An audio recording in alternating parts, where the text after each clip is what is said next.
Ladies and gentlemen, good afternoon. I'm very glad to be here with you in Sofia, and I'm going to present to you my journey to consciousness, because previously I was a very standard guy with a very normal life. I was in the corporate industry some years ago, and today I'm protecting ocean environment, and I'm working in innovation with my own company, Platypus Craft, developing a very specific concept I'm going to present to you at the end of this presentation.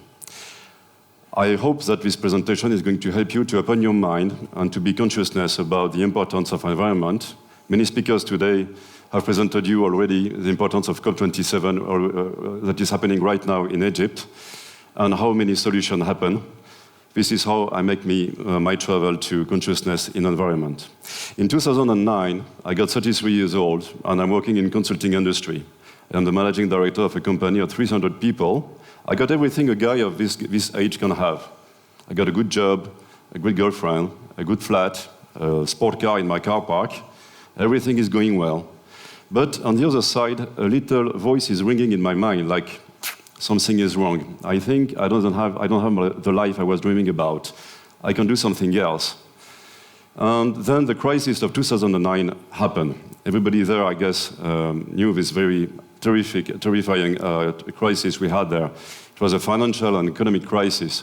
I am half French, half Greek, and my country, Greece, just close to Bulgaria, has been hit very intensely with this crisis. It was a very terrific moment. From my perspective, in 2009, my very, I would say, successful company is giving the other side. My dreaming life is going to nightmare. Many people I hired just months before, now I got to fire them. And all the numbers are going down in the red. So in April 2009, I decided to quit everything. I quit my job, my car, my girlfriend, everything, my flat, and I traveled to Australia in order to clean my mind. When I arrived in Australia, I was dreaming about this country since many years.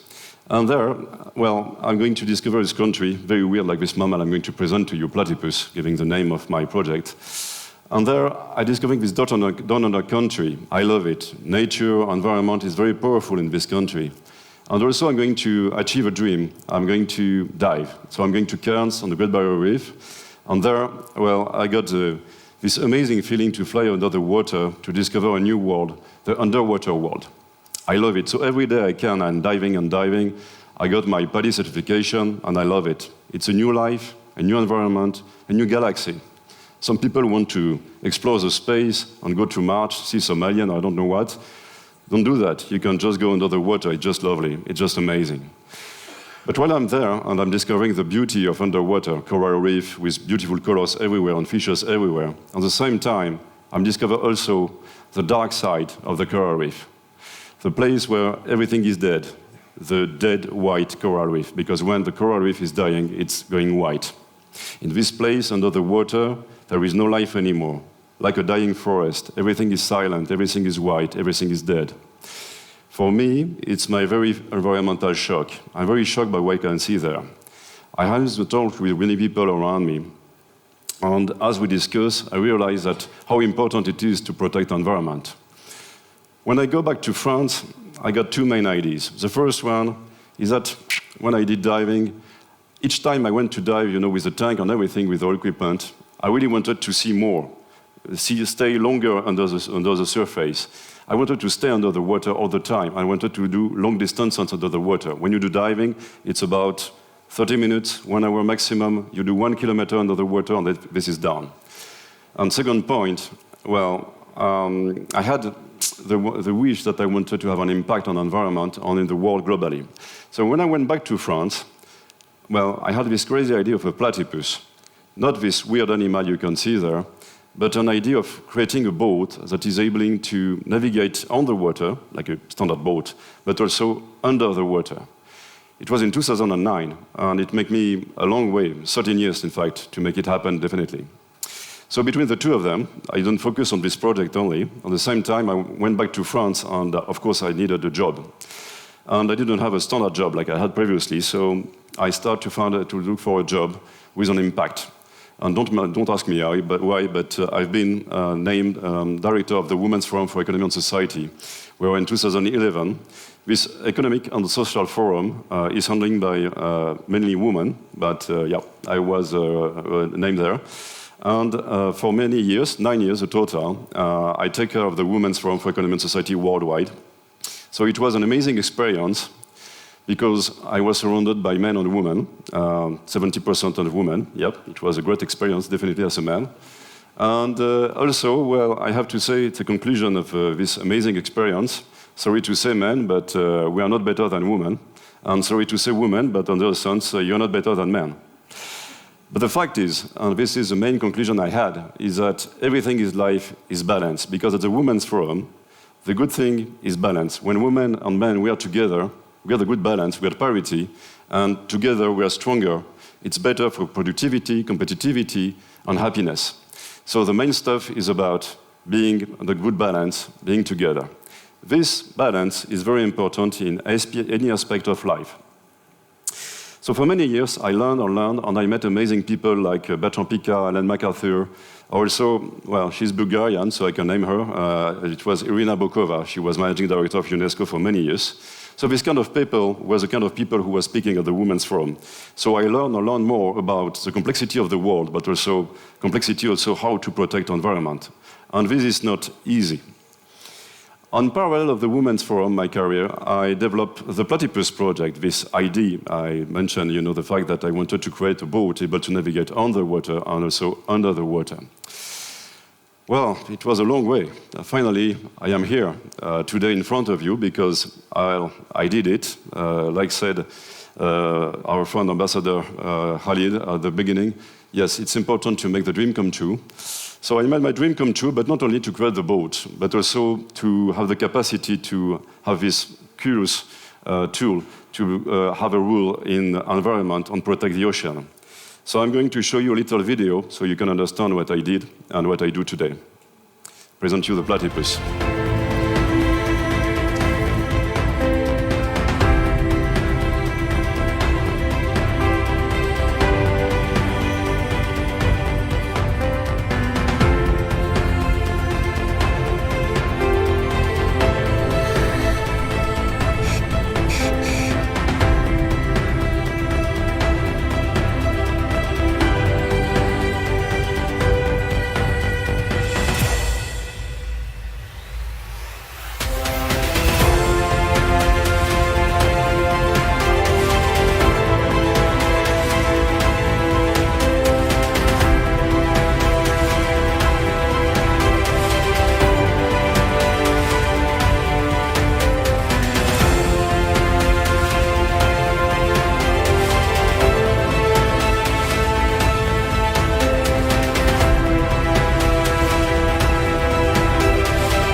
Okay, so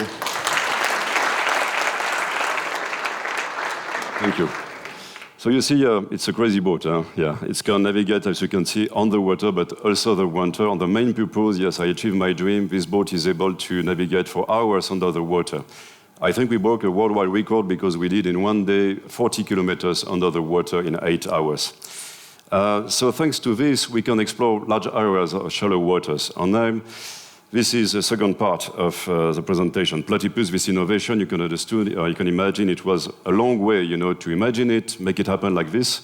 Technically, it was definitely a challenge. I guess you can see, yes, how to breathe under the water, how to see what is happening on the surface, and naval architecture and all this stuff. It was a long way. So I got an amazing ecosystem around me. And apart that, I wanted to use my craft in order to explore the shallow waters and understand better what is happening in the ocean. Many people say today that nature, environment, yes, today we are We have the COP25 currently happening right now in Egypt, and we have a huge challenge regarding humanity today. It's today that we can change the world. Well, from a humble perspective, I try to understand how oceans are working. Everybody said that Mediterranean Sea was full of trash, for example, and was a Dead Sea. I got a good message for you. We did an expedition in June, where my name of association is Blue Odyssey Initiative. The first expedition we did is Blue Odyssey South. So we left from Monaco the 8th of June, the Oceans Day, and we traveled from Monaco to Marseille. We did 350 kilometers on the water, including 80 kilometers under the water, from Monaco to Marseille. So we watch long distances under the water like this in order to be able to capture video, images, understand exactly regarding biodiversity, regarding the level of pollution where we are now. Good news. Since 30 years now, in the south of France, the humankind did a lot of stuff in order to protect ocean. We started to implement epuration plant with better quality. We started to put some nets in order to filter the trash before they go to the sea. It started to work. Many stuff like this have been developed, and now I can see the result. It's going better today than 30 years ago. When I say that, keep cool. Huh? It's not meaning that everything is going well. Unfortunately, no. Oceans are dying. When we talk about plastic in the ocean, some years ago it was 10 million tons a year we had in the ocean every year, jumping in the ocean. Today it's 20 million tons each year, and certainly in 10 or 15 years going to be up to 30 million tons a year of plastic in the ocean. So no, unfortunately regarding ocean or regarding the natural and environment, things are not going well. We have a huge challenge to face together. But my key message is here. With my career at the Women's Forum, I understand everything was linked to balance. Everything was linked about the fact that we need to work together, men and women, politicians, institutions, scientists, innovators. Everybody has to work together in order to face this challenge we have to do today. For that, we need to face in humanity. We need to have trust in ourselves, in our capacity to change. Everybody says that this period today is a hard time. And many people say it was better before. I disagree with that. We have an amazing moment. Never in the history we had this capacity to know exactly what is happening around the world. We know, we are conscious about the fact that things are moving and we have some challenge to face. We can make it all together, but for that, we need to trust in ourselves and work together. To finish on that, some people ask me, do I regret my previous life because of very comfort life and everything? Now my entrepreneurship with all the risk and everything. Well, it was 13 years ago. Yes, I was very comfortable, but I had a very boring life, right? It was all about career and money and cash, that's all. Today, my life is underwater, adventure, and speaking in front of people like you. So it's quite cool to be an environmental actor. Thank you very much.